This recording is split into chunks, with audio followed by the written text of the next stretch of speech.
एक और बदलती डेमोग्राफी से अपनी ही जमीन पर आजादी छीनने का भय है। दूसरी ओर अपनी माटी पर गर्व के साथ सिर उठाकर जीने का अटल भरोसा देने वाली भाजपा है। एक और सिंडिकेट राज में अपनी संपत्ति लूटने का भय है।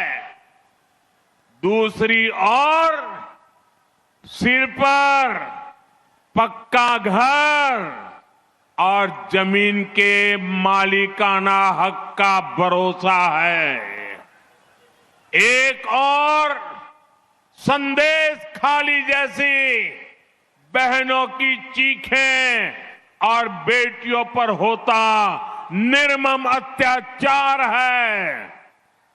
दूसरी ओर नारी शक्ति को सुरक्षा, सम्मान और सशक्तिकरण की मोदी की गारंटी है।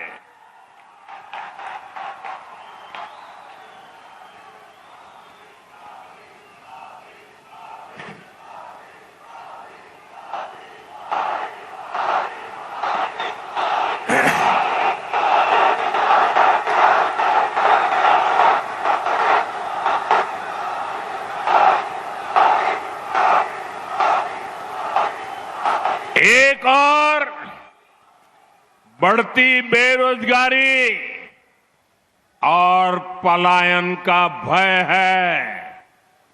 दूसरी ओर सुशासन, रोजगार और एक आत्मनिर्भर बंगाल का भरोसा है। साथियों, मैं आपको एक और बात कहूंगा।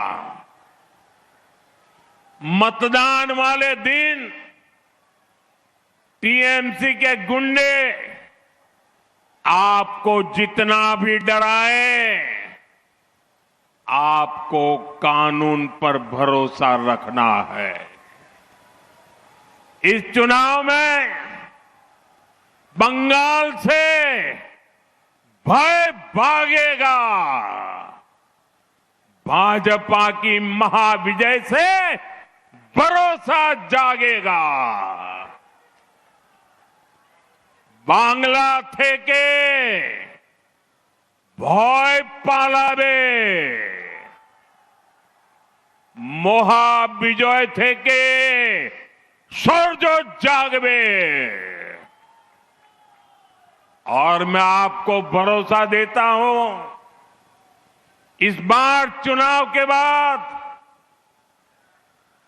इनके पापों का पूरा हिसाब किया जाएगा।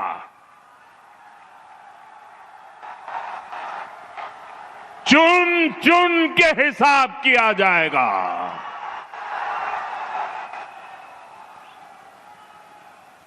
4 मई के बाद कानून अपना काम करेगा। चाहे कोई बड़े से बड़ा गुंडा क्यों न हो, इस बार न्याय होकर रहेगा।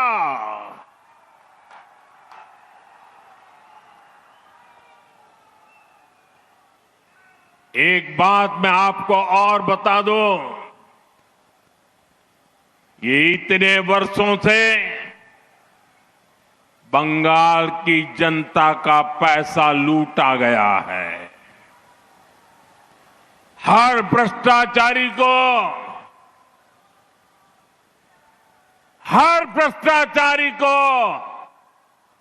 ये जो लूटा हुआ पैसा है ना, वो जनता को लौटाना ही पड़ेगा।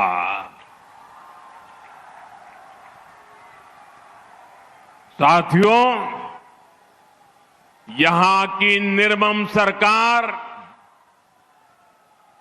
बंगाल की इस पावन माटी पर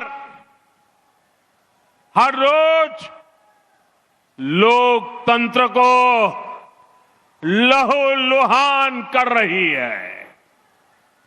ये निर्मम सरकार अपने आगे किसी संवैधानिक संस्था को कुछ भी नहीं समझती।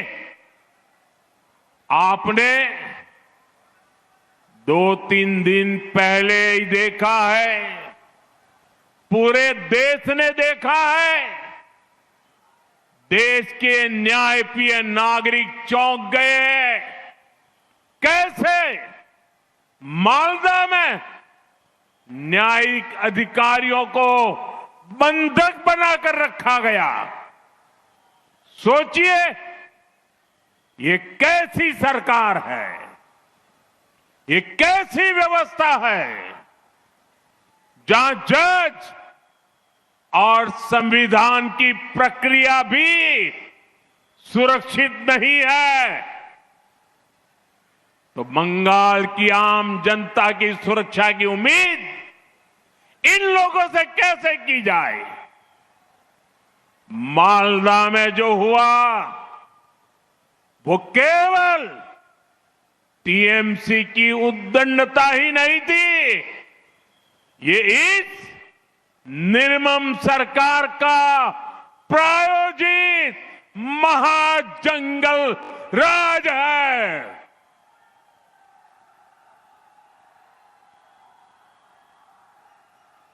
महाजंगल राज है। ये टीएमसी जब न्याय का शिकंजा कसता है तो संवैधानिक संस्थाओं का गला घोंटने का काम करती है। और अब तो हालात इतने खराब हो चुके हैं कि देश की सर्वोच्च अदालत सुप्रीम कोर्ट को भी दखल देना पड़ रहा है। हर कोई देख रहा है कि टीएमसी बंगाल में कानून व्यवस्था का जनाजा निकालने पर तुली है। साथियों, हमारा बंगाल शक्ति पूजा की धरती है। मैं यहां आई सभी बहनों बेटियों को, बंगाल की हर बहन बेटी से कहूंगा, बीजेपी आपके सम्मान और आपकी समृद्धि के लिए मैदान में है। बीजेपी सरकार आएगी तो महिलाओं के सच्चे सशक्तिकरण का रास्ता खोलेगी। और यह हमारा ट्रैक रिकॉर्ड है। इसलिए आज पूरे देश में बहनों बेटियों की फर्स्ट चॉइस बीजेपी है।